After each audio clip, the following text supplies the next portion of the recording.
আমন্ত্রণ জানাচ্ছি উচ্চতর গণিতের আরও একটি ক্লাসে টেকনিক ইজি এডুকেশনের পক্ষ থেকে। আজকের ক্লাসে আমরা ময়মনসিংহ বোর্ড 2025 সালে আসা একটি বোর্ড প্রশ্নের সমাধান করব। চলো প্রশ্নটি দেখে নিই। আমাদের প্রশ্ন বলা হচ্ছে পি কিউ আর একটি ত্রিভুজ। এই দেখো পি কিউ আর একটি ত্রিভুজ, যেখানে পিডি, তারপর হচ্ছে কিউই এবং হচ্ছে আর এফ মধ্যমাত্রায় জি বিন্দুতে ছেদ করলে এস এবং ও যথাক্রমে ত্রিভুজ পি কিউ আর এর পরিকেন্দ্র এবং লম্ব বিন্দু। আর প্রথমে প্রশ্ন কতে আমাদের কি বলা হচ্ছে? প্রথমে প্রশ্ন কতে বলা হচ্ছে যে আমাদের বলা হচ্ছে এমন একটি বৃত্ত অঙ্কন করো বা করতে হবে যা একটি নির্দিষ্ট বৃত্তকে নির্দিষ্ট বিন্দুতে স্পর্শ করে এবং বৃত্তের বহিস্থ কোনো নির্দিষ্ট বিন্দু দিয়ে যায়। শুধুমাত্র অঙ্কনের চিহ্ন আবশ্যক, বিবরণ চাই নাই। তাহলে আমরা এখানে এই কোশ্চেনটার এখন অ্যান্সার করব যে এরূপ একটি বৃত্ত আঁকতে হবে যা নির্দিষ্ট নির্দিষ্ট বিন্দু দিয়ে যায় আর হচ্ছে এর বহিস্থ একটা বিন্দুকে স্পর্শ করবে। ওকে, তাহলে চলো আমরা এই চিত্রটা অঙ্কন করে ফেলি। দেখো প্রথমে বলছে যে এমন একটা বৃত্ত আঁকতে হবে। কি আঁকতে হবে? একটা বৃত্ত, যা কি হবে যে আর একটি বৃত্ত আঁকো যা একটি নির্দিষ্ট বৃত্তকে, মানে একটা নির্দিষ্ট বৃত্ত আগে থেকে আছে। এই একটা বৃত্ত মনে করো যে আছে, তো এই বৃত্তের একটা কেন্দ্র আছে, এই হলো কেন্দ্র। এখন আমাকে কি করতে হবে যে আর একটা বৃত্ত আঁকতে হবে। আচ্ছা, আমার বৃত্ত আঁকার জন্য কম্পাস দরকার। আমি একটা কম্পাস নিয়ে নিই। ধরো আমার একটা নির্দিষ্ট বৃত্ত, এইটা বৃত্তের সেন্টার, এই সেন্টারকে ধরে আমরা একটা বৃত্ত আঁকলাম, এই যে একটা বৃত্ত। এখন আমাকে আরেকটা বৃত্ত আঁকতে হবে যা এই যে বৃত্তটা দেখতে পাচ্ছ, এই বৃত্তের একটা নির্দিষ্ট বিন্দুকে স্পর্শ করবে আর বহিস্থ কোনো একটা বিন্দুকে স্পর্শ করবে। তাহলে আমি মনে করি যে এই বৃত্তের উপর যে কোনো একটা বিন্দু, এই বিন্দুটা মনে করো যে এইটা, এই বিন্দুটা, এই যে দেখতে পাচ্ছ, আমি মনে করি ও কেন্দ্রবিশিষ্ট বৃত্ত আর বহিস্থ একটা বিন্দু মনে করো যে পি। আমি একটা বৃত্ত আঁকবো যে বৃত্তটা এই পি বিন্দুকেও ছেদ করবে। তাহলে বাইরের যে কোনো একটা বিন্দু, মনে করো যে বাইরে একটা বিন্দু আছে, এই যে মনে করো এখানে যে কোনো জায়গায় তুমি নিতে পারবা। তো আমি একটা নিলাম যে এই বিন্দুটার নাম দিলাম হচ্ছে এ বিন্দু। কি বিন্দু? এ বিন্দু। এখন আমি একটা বৃত্ত আঁকবো যে বৃত্তটা এই পি বিন্দুকেও ছেদ করবে আবার এই বিন্দুকেও ছেদ করবে। তার প্রথম কাজ কি? আমার প্রথম কাজ হচ্ছে যে এই ও আর পিকে যোগ করো, যোগ করে একটু বাড়ায় দাও, দিলাম, বর্ধিত করে দিলাম। ওপি যোগ করে বর্ধিত করে দিলাম। তারপর আমরা কি করব, এখানে এই যে পি আর এ, এটাকে যোগ করে দিলাম, এটা কি করলাম? যোগ করলাম। এখন আমরা যে কাজ করব সেটা হচ্ছে যে এই যে পি এ যোগ করলাম, এবার এই পিকে আমরা সমদ্বিখণ্ডিত করব। প্রথমে আমরা কি করব দেখো, প্রথমে আমরা এই কাজটা করব, এই যে পি বিন্দু, এই যে পি বিন্দু দেখতে পাচ্ছ, এই পি বিন্দু, এই পি বিন্দুর উপরে আমরা কাটা সেট করব। করলাম কম্পাসের কাটা সেট। অর্ধেকের বেশি ব্যাসার্ধের মানে পি এ বাহুটাকে আমরা সমদ্বিখণ্ডিত করতে যাচ্ছি, সমদ্বিখণ্ডিত করতে যাচ্ছি। তাহলে অর্ধেকের বেশি ব্যাসার্ধ নিয়ে তুমি এদিকে একটা বৃত্তচাপ আঁকো, আবার সেই একই ব্যাসার্ধ নিয়ে এদিকে আরেকটা বৃত্তচাপ আঁকি। ব্যাসার্ধটা সেম থাকবে, আমরা চেঞ্জ করব না। ব্যাসার্ধটা সেম থাকবে, আমরা চেঞ্জ করব না। এবার আমরা এইখানে এই বিন্দুকে হচ্ছে আমরা কাঁটাটা সেট করব। করার পরে আমরা বিপরীত দিক থেকে আরেকটা বৃত্তচাপ আঁকবো, ওই একই মাপ থাকবে। আমরা এইখান থেকে আরেকটা বৃত্তচাপ আঁকবো। দেখো এখন আমরা পেয়ে গেলাম এই যে সমদ্বিখণ্ডক। এখন আমরা যদি এটাকে যোগ করে দিই, স্কেল ধরে তুমি যদি এই বাহুটাকে যোগ করে দাও, দিলাম যোগ করে, তাহলে যেখানে মিলিত হলো দেখো, মনে করি যে ওপিকে যোগ করে আমি মনে করো যে কি পর্যন্ত, আর পর্যন্ত বর্ধিত করলাম।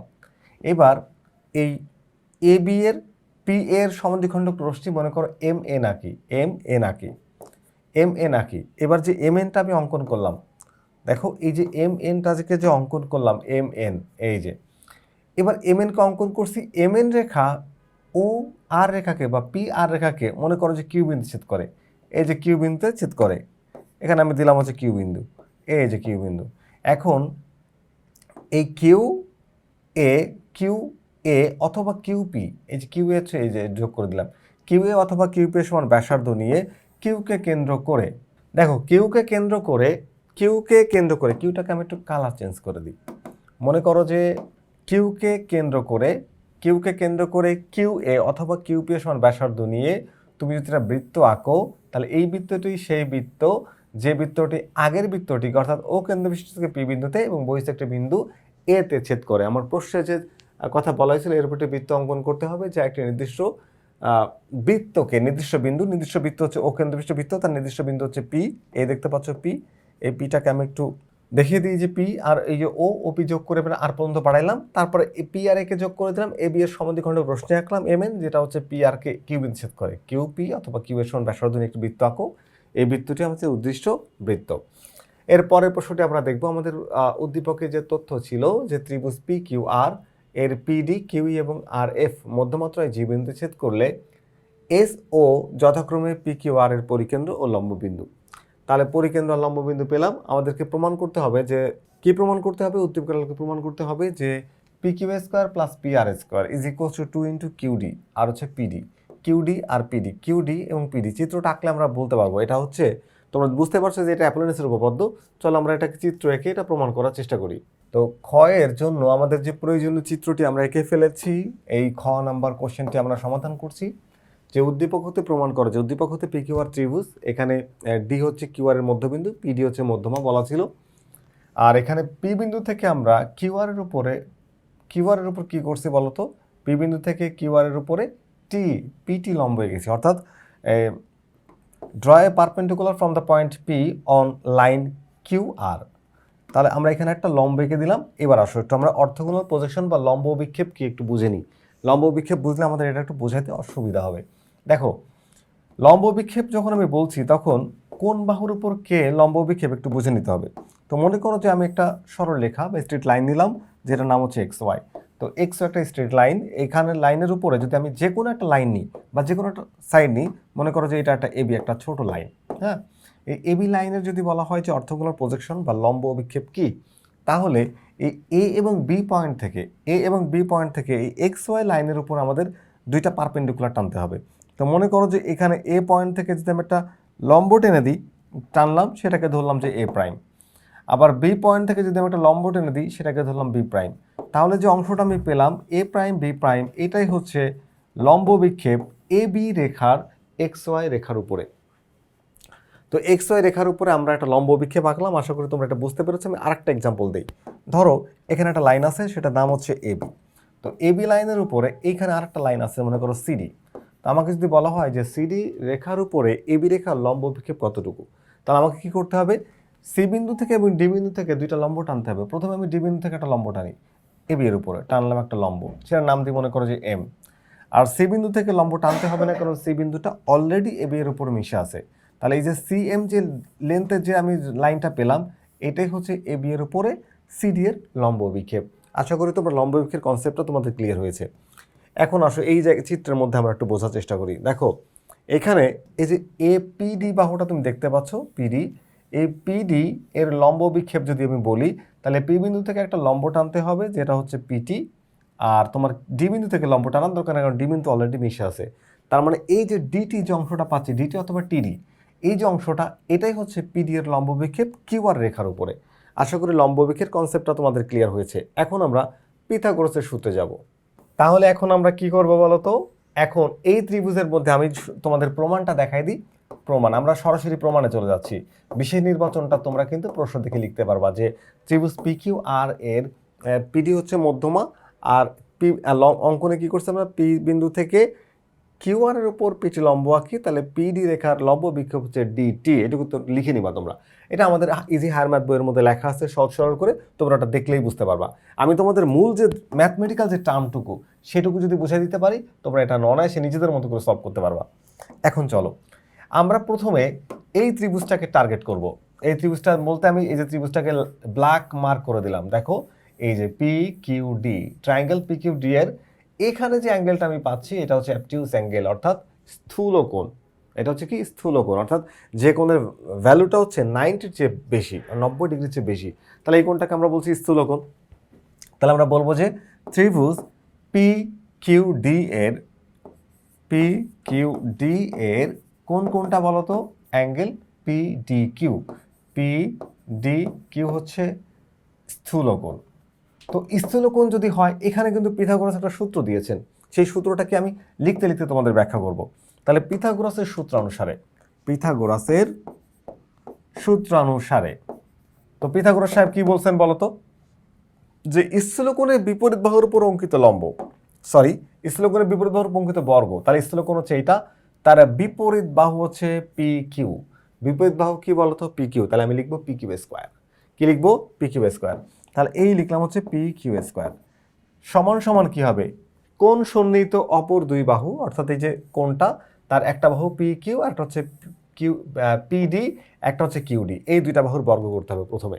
তাহলে একটা হচ্ছে পিডি, তাহলে পিডি স্কোয়ার প্লাস হচ্ছে কিউডি স্কোয়ার। এই যে কোন সন্নিহিত দুইটা বাহু, ডি বিন্দু যেহেতু কোন, তাহলে পিডি স্কোয়ার, এই দেখতে পাচ্ছ পিডি, ডিটাকে একটু সুন্দর করে লিখি, আর QD square, PD square plus QD square, plus এর সাথে যুক্ত হবে কি, এই যে অপর দুই বাহুর মধ্যে যে কোনো একটি, তুমি হয় পিডি নিবা না হলে তুমি কিউডি নিবা। তো আমি মনে করো নিলাম হচ্ছে কিউডি, তাহলে এই যে কিউডি নিলাম, কিউডি, তাহলে যাকে নিলাম না পিডি, তার জন্য নিতে হবে তার লম্ব বিক্ষেপ। দেখো পিডি এর লম্ব বিক্ষেপ, ডি বিন্দু থেকে লম্ব টানা লাগবে না, মিশে আছে, আর পি বিন্দু থেকে লম্ব টানো, এই যে অংশটা, এই যে পি ডিটি, এই ডিটি হচ্ছে এখানে লম্ব বিক্ষেপ, তাহলে এখানে লিখে দাও ডিটি। এর অন্তর্গত আয়তক্ষেত্র, আয়তক্ষেত্র বললে দৈর্ঘ্য আর প্রস্থ, মানে দুইটা বাহুকে গুণ করবা, আর যদি বর্গ বলে তাহলে স্কোয়ার করবা। মনে রাখো জ্যামিতির ভাষায় যদি বর্গ, অঙ্কিত বর্গ তার মানে স্কোয়ার, যদি বলে অঙ্কিত আয়তক্ষেত্র তাহলে হচ্ছে গুণ করবা দুইটা বাহুকে। ওকে, অন্তর্গত আয়তক্ষেত্রের দ্বিগুণের সমষ্টির সমান, তাহলে দ্বিগুণের সমষ্টির সমান 2 দিয়ে গুণ করে দাও, দিলেই কিন্তু ওই কোশ্চেনে যেটা বলছে অর্থাৎ পিথাগোরাস সাহেব যেটা বলছেন সেটা কিন্তু হয়ে গেল। অঙ্কিত আয়তক্ষেত্রের দ্বিগুণের সমষ্টি সমান, এটাকে ধরো 1 নম্বর সমীকরণ, ধরলাম এটাকে 1 নম্বর সমীকরণ। এই পর্যন্ত বুঝতে আশা করি কোনো সমস্যা হয় না। আরেকবার তারপর ব্যাখ্যা করি যে স্থূলকোণের বিপরীত বাহুর উপর অঙ্কিত বর্গ হবে অপর দুই বাহুর উপর অঙ্কিত বর্গ, স্থূলকোণ ত্রিভুজের বিপরীত বাহুর উপর অঙ্কিত বর্গ অপর দুই বাহু, এই যে পিডি আর কিউটি, তার উপর অঙ্কিত বর্গ, এবং অপর দুই বাহুর মধ্যে যে কোনো একটি আর অপরটির লম্ব ও বিক্ষেপের অন্তর্গত আয়তক্ষেত্র গুণ করলাম তার দ্বিগুণের সমষ্টির সমান, সমষ্টি বলে সবগুলোকে দিলাম যোগ করে। তো এটা হচ্ছে আমাদের ইকুয়েশন নাম্বার 1। এখন আমরা যাব হচ্ছে 2 নম্বর সমীকরণে। 2 নম্বর সমীকরণ হচ্ছে কোনটার ক্ষেত্রে আমি একটু দেখাই তোমাদের। এই দেখো চিত্রটাকে নিচে নিয়ে আসলাম। এইবার দেখো এই দিকে যদি আমি এই ত্রিভুজটাকে একটু খেয়াল করি, দেখো এই যে ত্রিভুজটা নীল রঙের ত্রিভুজ, ভালো করে দেখো, পিডি আর, ও পিডি আর, আমাদের আরটা কোথায় গেল, আরটা রয়ে গেল, এই হচ্ছে আমাদের আর, ধরে নিয়ে আসি, এই যে তাহলে ট্রায়াঙ্গেল পিডিআর, এই যে পিডিআর, আবারও দেখো ত্রিভুজ পিডিআর, এই যে পিডিআর, এই দেখো ত্রিভুজ, এর এই কোণটা হচ্ছে সূক্ষ্মকোণ, এই কোণটা কি সূক্ষ্মকোণ। তো যদি সূক্ষ্মকোণ হয় আমরা একটু বলে দিই যে ত্রিভুজ পিডিআর, পিডিআর এর কোন কোণটা সূক্ষ্মকোণ বলো তো, কোণ, এই যে কোণটা নাম হচ্ছে কোণ পিডিআর, কোণ পিডিআর হচ্ছে সূক্ষ্মকোণ। যদি সূক্ষ্মকোণ হয়, পিথাগোরাস কি বলছে, সূক্ষ্মকোণের বিপরীত বাহুর উপর অঙ্কিত বর্গ, এই সূক্ষ্মকোণের বিপরীত হচ্ছে পিআর, তাহলে লিখবো পিআর স্কোয়ার, কি লিখবো পিআর স্কোয়ার, এই নাও পিআর স্কোয়ার। এইটা হবে তার কোন সংলগ্ন অপর দুই বাহু, একটা হচ্ছে পিডি একটা হচ্ছে ডিআর, তাহলে পিডি স্কোয়ার আর DR square, PD square, PD square plus হচ্ছে ডিআর স্কোয়ার। ওকে, আর হচ্ছে অপর দুই বাহুর মধ্যে যে কোনো একটি, তাহলে আমরা নিলাম হচ্ছে ডিআর, কি নিলাম ডিআর, ধরো ডিআর নিলাম, এই ডিআরকে নিলাম, তাহলে কাকে নিলাম না, নিলাম না হচ্ছে পিডিকে। তো পিডিকে যদি না নাও তাহলে তাদের লম্ব বিক্ষেপ সেটা হচ্ছে ডিটি, এই ডিটিটাকে আমরা নিলাম ডিটি। এই যে এর অন্তর্গত আয়তক্ষেত্রের দ্বিগুণের পরিমাণ কম, কম বলে আমরা মাইনাস করে দিলাম, প্রশ্ন ওই পিথাগোরাস বলছে কি দ্বিগুণ পরিমাণ কম। এটা আমরা কোথা থেকে পাইছি বলতো এই জিনিসটা, এই জিনিসটা পাইছি আমরা হচ্ছে পিথাগোরাসের উপপাদ্য অনুসারে, তাহলে লিখবো হচ্ছে পিথাগোরাসের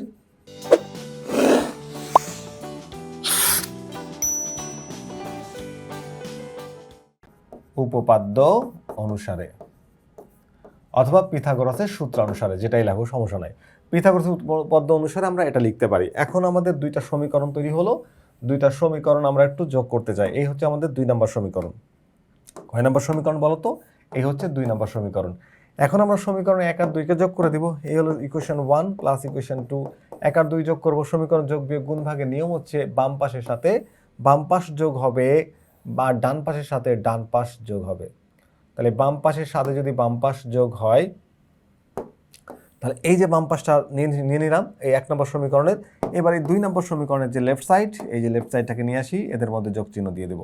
আচ্ছা, এই দিলাম যোগ চিহ্ন। এবার আসো 1 নম্বর সমীকরণটা কই, এই যে এর যে রাইট সাইডটা, এই রাইট সাইডে যদি আমি নিয়ে আসি, এই রাইট সাইডটাকে তুলে নিয়ে আসি, চলো, এই দেখো এই হচ্ছে রাইট সাইড, 1 নম্বর ইকুয়েশনের রাইট সাইড। এবার আমরা 2 নম্বর ইকুয়েশনের রাইট সাইডকে একইভাবে নিয়ে আসবো, বলতে লিখে নিবো আবার। তো আমি যেহেতু কপি করার সুযোগ আছে, তোমাদের তো আর খাতায় কপি করার সুযোগ থাকবে না, তো তোমরা এটাকে লিখে নিবা। ওকে, তাহলে সমান সমান চিহ্ন দিলাম আর এখানে দিলাম যোগ চিহ্ন, যেহেতু পুরো একটা ইকুয়েশন হয়ে গেল এখন, তাই এই পুরো সমীকরণটাকে আমি একটা রঙে বা একটা রঙে রাঙিয়ে দিই। আচ্ছা, এবার আসো, এবার আসো আমরা একটু বোঝার চেষ্টা করি আমাদের যে প্রমাণটা করতে বলছে সেটা হচ্ছে কিনা। একটু খেয়াল করো এই জায়গাতে, এখানে লেফট সাইডটা অলরেডি প্রুফ, দেখো P Q square plus P R square, দেখো চলে আসছে। তাহলে পি কিউ স্কোয়ার প্লাস হচ্ছে পি আর স্কোয়ার চলে আসছে is equals to P D এখানে একটা আর এইখানে একটা, এই যে দুইটা, তাহলে এই দুইটাকে আমি তো লিখতেই পারবো টু পি ডি স্কোয়ার, তাহলে টু পি ডি স্কোয়ার, এই দেখো পি ডি স্কোয়ার টু হয়ে গেছে। এবার এখানে কিউডি, এই নাও QD, Q D square plus two Q D into DT. ভালো কথা, এখানে পিডি তো যোগ করে ফেলছি, এখানে ডিআর কে আর ডিআর লিখবো না, ডিআর কে আর ডিআর না লিখে কি লিখবো, লিখবো হচ্ছে কিউডি। কি লিখবো? কিউডি। কেন কিউডি লিখবো? কারণ হচ্ছে একটু খেয়াল করো, প্রশ্নে বলা ছিল পিডি হচ্ছে মধ্যমা, তাহলে পিডি যদি মধ্যমা হয় ডি হচ্ছে কিউআর এর মধ্যবিন্দু, D is the mid point of QR. So এখানে কিউডি আর হচ্ছে কিউআর ইজ ইকুয়াল হবে, এরা কি হবে, এরা হচ্ছে ইকুয়াল হবে। তাহলে কিউডি, এই কিউডি আর হচ্ছে কিউ ডিআর যদি ইকুয়াল হয়, তার মানে আমরা একটা ক্যারেক্টার দ্বারা রিপ্লেস করতে পারবো। তো আর একটা ক্যারেক্টার দ্বারা যদি রিপ্লেস করি তাহলে আমরা এখানে পাই কি, দেখো এই যে ডিআর এর পরিবর্তে আমি লিখতে পারবো হচ্ছে তোমার হচ্ছে ডিআর এর পরিবর্তে লেখা যাবে হচ্ছে কিউডি, সরি ডিআর, হ্যাঁ ডিআর এর পরিবর্তে কিউডি লেখা যাবে। আর এইখানে যেটা আছে, এখানে যেটা আছে এখানে ওটা আমরা কারেকশন করে নিই, টু ডিআর না লিখে কি লিখবো, কিউডি, এই যে কিউডি ইন্টু ডিটি। কারণ কি, এখানে নোট দিয়ে দিই যে ডিআর আর কিউডি আর ইকুয়াল, ডিআর সমান সমান হচ্ছে কিউডি অথবা QD is equal to DR, যেভাবে লেখো সমস্যা নেই। এখন যদি একটু দেখো আমাদের প্রমাণ কিন্তু প্রায় অলমোস্ট 99% ডান। দেখো এইখানে আমরা যদি একটু খেয়াল করি, এই যে পি কিউ স্কোয়ার প্লাস হচ্ছে P R square is equals to, এখানে পিডি একটা, দুইটা পিডি তো আগে থেকে যোগ করছিলাম, এই যে টু পিডি স্কোয়ার।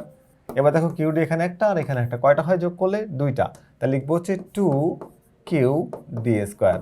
আর এই জিনিসটা আর এই জিনিসটা পুরোপুরি প্লাস মাইনাসে কাটা যায়, পুরোপুরি প্লাস মাইনাসে কাটা গেলে ওরা বাদ গেলে আমরা যখন পরের লাইনে একটু লিখে দিই অ্যান্সারটা সুন্দর করে, পি কিউ স্কোয়ার প্লাস হচ্ছে P R square is equals to two, এখানে দেখো টু কমন নিলে পি ডি স্কোয়ার প্লাস হচ্ছে কিউ ডি স্কোয়ার। আচ্ছা আমরা চাইলে কি ওদের মধ্যে সাজায় লিখতে পারি না? অবশ্যই পারি, কিউডিকে আগে লিখতে তো কোনো প্রবলেম নাই। তাহলে এখানে লিখলাম হচ্ছে কিউ ডি স্কোয়ার প্লাস হচ্ছে পি ডি স্কোয়ার, যা চাইছিল একদম তাই প্রমাণ করছি, তাহলে হয়ে গেল প্রমাণিত। পুরো প্রমাণটা শেষ। আমরা এখন চাইলে আমাদের এই চিত্রটাকে একদম উপরে যেখান থেকে শুরু করছিলাম, প্রমাণের জন্য আমাদের চিত্র প্রয়োজন হয়, এই যে একেবারে আমরা খুব সহজ করে এটাকে প্রমাণ করে ফেলছি। একবার আমরা সূক্ষ্মকোণ ধরে, একবার আমরা স্থূলকোণ ধরে দুইটা সমীকরণ তৈরি করছি। স্থূলকোণের ত্রিভুজের ক্ষেত্রে পিথাগোরাসের সূত্র দিলাম, আবার সূক্ষ্মকোণের ত্রিভুজের ক্ষেত্রে পিথাগোরাসের সূত্র দিলাম, দুটো সমীকরণ তৈরি হলো। সমীকরণ দুটোকে যোগ করে দিলেই অ্যাপোলোনিয়াসের উপপাদ্য প্রমাণ হয়ে গেল। আশা করি তোমরা এটা বুঝতে পেরেছো। এখন আমরা আমাদের পরবর্তী প্রশ্নে যাব। পরবর্তী প্রশ্ন বলছে উদ্দীপক অনুসারে দেখাও যে এস জি ও একই সরলরেখায় অবস্থিত, অর্থাৎ বিন্দু তিনটি সমরেখ। এখানে জি হচ্ছে তোমার কি বলতো, জি হচ্ছে ভরকেন্দ্র, প্রশ্নে বলা আছে। এ দেখো জি হচ্ছে কি, জি হচ্ছে বিবিন্দু ছেদ করলে মধ্যমাত্রায় জি বিন্দু ছেদ করে, তিনটা মধ্যমা যেখানে ছেদ করে সেটাকে ভরকেন্দ্র বলা হয়। আচ্ছা, তো ওরা বলে দেয়নি ভরকেন্দ্র, আমরা বুঝে নিলাম ভরকেন্দ্র। এই এস এর কথা বলা হয়েছে, এস হচ্ছে যথাক্রমে পরিকেন্দ্র। এস হলো কি, পরিকেন্দ্র, মানে ত্রিভুজটিকে বেষ্টন করে যে বৃত্ত থাকবে তার কেন্দ্র হচ্ছে এস। এরপরে বলা হয়েছে কি, এরপরে বলা হচ্ছে ও হচ্ছে যথাক্রমে লম্ববিন্দু, ও কি লম্ববিন্দু। আচ্ছা, এটা তাহলে বুঝলাম এটা লম্ববিন্দু, এটা হচ্ছে পরিকেন্দ্র, আর এটা হচ্ছে ভরকেন্দ্র। এই তিনটা একই সরলরেখা অবস্থিত বা বিন্দুত্রয় সমরেখা, এটা আমাকে প্রুফ করতে হবে। তো এটা শুনে এতক্ষণ পর্যন্ত আমি যেটা বললাম সেটা শুনে তোমরা নিশ্চিত হয়ে গেছো যেটা তোমার মূল পাঠ্য বইয়ের একটি উপপাদ্য, সেটা হচ্ছে উপপাদ্য নাম্বার 10। তো আমরা এখন ওই উপপাদ্যটি প্রমাণ করার চেষ্টা করবো, এবং আমরা যেহেতু এটা টেক্সট বইয়ের উপপাদ্য, সরাসরি বইয়ে তোমাদের দেওয়া আছে, তো আমি সেখান থেকে আমাদের ইজি হায়ার ম্যাথ বই থেকে আমাদের এই উদ্দীপকের আলোকে তোমাদেরকে এটা প্রমাণ করে দিচ্ছি। দেখো আমাদের কোশ্চেনে বলছে কি, যে সেই বিষয় নির্বাচন, তা বললাম না, এটা তুমি নিজের মতো করে লিখবে, একদম নিজের মতো করে নিজের মাতৃভাষায় সুন্দর করে সাজায় গুছায় লিখে দিবা, কোনো প্রবলেম নাই। উদ্দীপকে যে আছে সেখান থেকে মনে করি ত্রিভুজ পি কিউ আর এর ও হচ্ছে লম্ববিন্দু, এস হচ্ছে পরিকেন্দ্র, এবং ডিটি একটি মধ্যমা। লম্ববিন্দু ও এবং পরিকেন্দ্র এস সংযোগ রেখা পিডি জি বিন্দুতে ছেদ করেছে। এস ডি যোগ করলে এস ডি রেখা কিউআর রেখার উপর লম্ব, এস ডি রেখা কিউআর উপর কি হয়, লম্ব হয়। দেখো এই যে এস ডি যোগ করলে, এস ডি এখানে যোগ করা হয়েছে, দেখো এস ডি, এই যে লম্ব যদি টানো তুমি, তাহলে এখানে যদি ডি হচ্ছে মধ্যবিন্দু, পিডি হচ্ছে মধ্যমা, একটা মধ্যমা পিডি বলা হয়েছে, তাহলে এটা যদি ভরকেন্দ্র, এটা যদি পরিকেন্দ্র হয়, পরিকেন্দ্র থেকে যদি এখানে যোগ করো, আমরা জানি বৃত্তের যে কোনো জায়ের উপর অঙ্কিত লম্ব ওই জায়গাকে সমদ্বিখণ্ডিত করে। আবার বৃত্তের তাহলে কেন্দ্র থেকে জায়ের উপর যে লম্ব টানো, লম্ব জায়গাকে সমদ্বিখণ্ডিত করবে। আবার দেখো এটা মধ্যবিন্দু বলা হয়েছে, তাহলে এটা মধ্যবিন্দু বলা হয়েছে সমদ্বিখণ্ডিত, মধ্যবিন্দু যদি বলা হয় তাহলে যোগ করলে এটা লম্ব হয়। একই রকম এটা আমরা জেনারেল ম্যাথ তোমাদের গণিতের সাধারণ গণিত বইয়ের মধ্যে আমরা কিন্তু উপপাদ্য 16, 17, 18 এগুলো প্রমাণ করেছি, একদম ইজি এগুলা। ওকে, সেই হিসেবে এটা লম্ব হচ্ছে, আর এই দুইটা সাইড অর্থাৎ কিউআর আর ডিআর ডিকিউ সমান হচ্ছে। এরপরে জি বিন্দুটি ভরকেন্দ্র, জি বিন্দু হবে কি ভরকেন্দ্র। কারণ কি জি বিন্দু কেন ভরকেন্দ্র হবে? কারণ দুইটা মধ্যমা যেখানে মিলিত হবে সেটাকে আমরা বলবো ভরকেন্দ্র। তাহলে জি বিন্দুকে ভরকেন্দ্র তথা এস জি ও একই সরলরেখা অবস্থিত। প্রমাণ করতে হবে এই জি হচ্ছে ভরকেন্দ্র। যদি জি ভরকেন্দ্র হয় তাহলে, যদি জি ভরকেন্দ্র হয় তবে তারা একই সরলরেখায় তো অবস্থিত হবে, এবং জিকে আমাদের ভরকেন্দ্র প্রমাণ করতে হবে। ভরকেন্দ্র প্রমাণ করতে পারলে এই পাশে এই যে তুমি পিডি যে লাইনটা দেখতে পাচ্ছ, পিডি লাইনটা, এখানে জি বিন্দুতে যদি তুমি 2:1 অনুপাত দেখাইতে পারো তাহলে এটা ভরকেন্দ্র হবে। আর ভরকেন্দ্র হলেই এই তিনটা বিন্দু একই সরলরেখার মধ্যে পড়ে যাবে। ওকে, তাহলে বিষয় নির্বাচনটা তুমি তোমার মতো করে একটু বুঝে লিখতে পারবা। আর এবার প্রমাণের আসল জিনিসটা আমরা যাই। তো এই প্রমাণের জন্য আমি কতগুলো জিনিস তোমাদের একটু বুঝে রাখি। এখানে যে লম্ববিন্দু, পরিকেন্দ্র, ভরকেন্দ্র বলছি, এগুলোর কনসেপ্টটা একটু ক্লিয়ার করে দিই। মনে করো যে এই এই বৃত্তের কেন্দ্র মনে করো যে এস। যদি এটা কেন্দ্রের মতো মনে হচ্ছে না, বা যে এই কেন্দ্রটা এরকম জায়গায় হইলে মনে হয় তোমরা খুশি হতে, সমস্যা নাই। এখানে তোমার হচ্ছে চিত্রটা একেবারে পারফেক্ট হইতে হবে এমন না, চিত্রটা তো কেন্দ্রটা কেন্দ্র জায়গায় থাকলেই বরঞ্চ ভালো হইতো। তো এটা মনে করো যে আমাদের মনে করে নাও যে এস হচ্ছে পরিকেন্দ্র, প্রশ্ন বলা আছে যেহেতু পরিকেন্দ্র, তাহলে এস আমাদের পরিকেন্দ্র, অর্থাৎ এই পরিবৃত্তের যে কেন্দ্র, এই বৃত্তের যে কেন্দ্র সেটা হলো পরিকেন্দ্র। এটা ক্লিয়ার হয়ে গেল। এবার আসো, ওকে বলা হয়েছে লম্ববিন্দু, ওকে বলা হয়েছে কি লম্ববিন্দু। পি বিন্দু থেকে যদি আমরা কিউআর এর উপরটা লম্ব টানি, আবার যদি একটা লম্ব টানলাম, এই একটা লম্ব, আর এইখান থেকে এইখানেও আর একটা লম্ব টানছি, সেটা হচ্ছে কি কিউই। এই দুইটা লম্ব যেখানে মিলিত হয়, একটা ত্রিভুজের মধ্যে যে কোনো শীর্ষবিন্দু থেকে বিপরীত বাহুর উপর লম্ব টানলে দুইটা লম্ব যেখানে মিলিত হয় সেটাকে বলা হয় লম্ববিন্দু। তাহলে আমাদের ও হচ্ছে লম্ববিন্দু, আর এস হচ্ছে পরিকেন্দ্র। এস কি পরিকেন্দ্র, এস আর ওকে যোগ করে দিলাম, দিলে এখানে ছেদ করলে যদি এখানে আমরা এই পাশে 2 ভাগ আর এই পাশে 1 ভাগ প্রমাণ করতে পারি তাহলে জি হয়ে যাবে ভরকেন্দ্র। আর জি ভরকেন্দ্র প্রমাণ করলেই আমরা এই তিনটাকে সমরেখা বলতে পারবো। তাহলে চলো জিকে ভরকেন্দ্র প্রমাণ করার চেষ্টা করি। আসো, এখানে এবার আমরা কি করছি, এস থেকে লম্ব টানছি, যেটা আমরা সাধারণ নির্বাচন, বিশেষ নির্বাচনের মধ্যে বলে দিছি। তাহলে এটা হচ্ছে লম্ব হয়, আবার এটাও লম্ব হয়। দেখো এই দুইটা কোণ কিন্তু সমান 90 ডিগ্রি করে।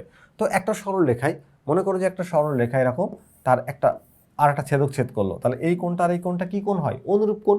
অনুরূপ কোণ পরস্পর সমান হলেই এই রেখা দুইটা সমান্তরাল হয়। তাহলে এবি একটা রেখা মনে করো, আর সিডি একটা রেখা। কখন সমান্তরাল হবে? যখন এই দুইটা কোণ সমান হবে। অথবা এই মানে একান্তর কোণ যদি সমান হয় তাহলে রেখাকে সমান্তরাল বলা যায়। এখন দেখো, এই কোণটা 90 ডিগ্রি বলা হচ্ছে, আবার এই কোণটা 90 ডিগ্রি। এখানে একটা রেখা আছে পিএম, আর একটা এখানে এসডি। এই দুইটা রেখা যতটুকুই হোক, লম্বা ছোট বড় হলে কিছু যায় আসে না। একটা রেখা মনে করো এইটুকু, আর একটা এত বড়, তাও এরা সমান্তরাল। কারণ এদের মধ্যবর্তী ডিস্টেন্স এইটা যদি সমান হয় তাহলে এরা সমান্তরাল হবে। এখন এখান থেকে টান দিলাম, এই কোণটা আর এই কোণটা কি কোণ বলো তো? একান্তর কোণ, এমনিই সমান হবে। রেখা একটা বড় ছোট কি যায় আসে, এটাকে আরো বাড়াইতে পারি আমি চাইলে, আরো ছোট করতে পারি, কিন্তু কোণের মানে কি পরিবর্তন হয় না। তাহলে এই দুইটা রেখা যেহেতু একান্তর কোণ তাই এরা সমান। তাহলে এই যে এই ছেদকটা কিন্তু ছেদ করলো। তাহলে এখানে একটা কোণ আছে, একটু খেয়াল করো, ছোট্ট করে দেখো, এস ডি জি। জি না লিখে পিও লিখতে পারো তুমি চাইলে, কিন্তু আমার জি পর্যন্ত লিখলেই চলে। এই যে কোণটা, আর এখানে কোণ জি পি ও, তুমি চাইলে ডি পি এমও লিখতে পারো। আমার কোণ তো এখানে, তো বাহুটাকে ছোট বড় করে দিয়ে আমরা এভাবে প্রমাণ করতে পারবো এই দুইটা কোণ সমান। আমার প্রথম টার্গেট হচ্ছে যে দুইটা ত্রিভুজকে সদৃশ প্রমাণ করা। কোন দুইটা? এখানে এই দেখো, এই যে ত্রিভুজ, ছোট্ট ছোট ত্রিভুজ, তো একটু মনোযোগ দিয়ে দেখার চেষ্টা করো। এখানে জি, এখানে পি, এখানে ও, যোগ করে দাও, এই হচ্ছে ত্রিভুজ। দেখছো, জি, তারপর হচ্ছে ও পি, অর্থাৎ পি জি ও, এই একটা ত্রিভুজ। আর তার বিপরীত দিকে আর একটা ত্রিভুজ আছে ছোট্ট, আরো ছোট, এস জি ডি। এই দুটো ত্রিভুজকে আমি প্রমাণ করব সদৃশকোণী। সদৃশকোণী প্রমাণের জন্য আমাদের তিনটা কোণকে সমান দেখাইতে হবে। তার আগে তোমাদের আরেকটা কথা একটু বলে নিই। দেখো, লম্ববিন্দু থেকে বিপরীত শীর্ষবিন্দু যে দূরত্ব, লম্ববিন্দু থেকে শীর্ষবিন্দু যে দূরত্ব, আর পরিকেন্দ্র থেকে তার ঠিক বিপরীত বাহুর যে দূরত্ব, এদের মধ্যে একটা সম্পর্ক আছে। এই সম্পর্কটা কি তোমরা দেখতেই পাচ্ছ, একদম ইজিলি দেখো। এখানে দেখো এই বাহুটা ছোট পাচ্ছ, আর এটাকে পাচ্ছ একটু বড়। কত বড় বলতে পারবা? দ্বিগুণ পরিমাণ। কারণ এটা একটা প্রমাণিত উপপাদ্য, আমরা অন্য জায়গায় প্রমাণ করছি, এখানে ব্যবহার করতে পারবো। তার মানে লম্ববিন্দু থেকে শীর্ষবিন্দুর দূরত্ব, লম্ববিন্দু থেকে শীর্ষবিন্দুর দূরত্ব পরিকেন্দ্র থেকে বিপরীত বাহুর দূরত্বের দ্বিগুণ। তার মানে ওপির দৈর্ঘ্যটা হবে এই এসডি এর দ্বিগুণ, 2SD এর সমান হবে। ওপি এর দৈর্ঘ্য হবে 2SD এর সমান। তো ওপি সমান আমরা 2SD2 লিখে নিলাম একটা সমীকরণ আকারে, আমাদের এটা পরে প্রয়োজন হবে। আচ্ছা, তাহলে পি কিউ লম্ববিন্দু ও, পি শীর্ষবিন্দু ও, পি পরিকেন্দ্র। তাহলে এস থেকে পি শীর্ষের বিপরীত বাহু কিউ আর এর দূরত্ব হচ্ছে এসডি, তাহলে ওপি সমান 2SD লেখা যাবে।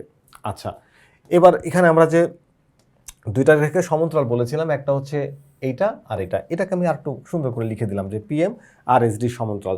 এবং এইটা, এই পিডিটা তাদের ছেদক, পিডিটা তাদের ছেদক যদি হয়, তাহলে পিডি যদি তাদের ছেদক হয়, তাহলে ছেদকের যে কোণ একান্তর কোণ হয়। তাহলে আমি একটু দেখাইনি তোমাদের, দেখো এই যে ছেদক, এখানে যে এই রেখাটা আর এই রেখাটা, এই যে দুইটা রেখা দেখতে পাচ্ছ, আবারও দেখাই, এখানে যে রেখাটা দেখতে পাচ্ছ, এই দেখো পিএম, আর এখানে হচ্ছে এসডি।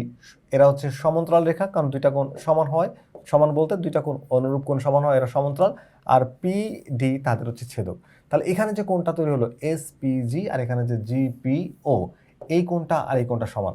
একই রকমভাবে এই রেখাটাকে দেখো, এখানে এই কোণটা আর এই কোণটা বিপ্রতীপ কোণ সেই শর্তে সমান। তার মানে ত্রিভুজ পিজিও এর এই কোণ, ত্রিভুজ ডিপিজি এর এসডিজি এই কোণটা, আর এখানে জিপিও এই কোণটা সমান। আবার বিপরীত কোণ হিসেবে এসজিডি তার সমান হচ্ছে কোণ তোমার পিডিজি। তাহলে একটা ত্রিভুজের দুইটা কোণ সমান হলে 3 নম্বর কোণটা অটোমেটিক্যালি সমান হয়ে যায়। 3 নম্বর কোণটা কি হয়ে যায়? অটোমেটিক্যালি সমান হয়ে যায়। তাহলে 3 নম্বর যে কোণটা বাকি থাকলো পিওজি, আর এখানে থাকলো হচ্ছে ডিএসজি, এরা পরস্পর সমান। এরা কি পরস্পর সমান? তাহলে আমি এখানে সেই কথাগুলো একটু বলে দিলাম যে দেখো, এখানে এই দুইটা কোণ অনুরূপ একান্তর কোণ হিসেবে সমান, আর এই কোণটা হচ্ছে এই ত্রিভুজের মধ্যে, আর এখানে যে কোণটা বিপরীত কোণ হিসেবে সমান, আর অবশিষ্ট কোণটা নিজেই সমান। তাহলে এই যে দুইটা ত্রিভুজ, ত্রিভুজ পিজিও, ত্রিভুজ ডিজিএস, এরা পরস্পর সদৃশকোণী। সদৃশকোণী মানে এদের তোমার 3টা কোণ পরস্পর সমান হয়ে যায়। আর আমরা জানি সদৃশকোণী ত্রিভুজের অনুরূপ বাহুগুলো সমানুপাতিক। অনুরূপ বাহুগুলো কি? সমানুপাতিক।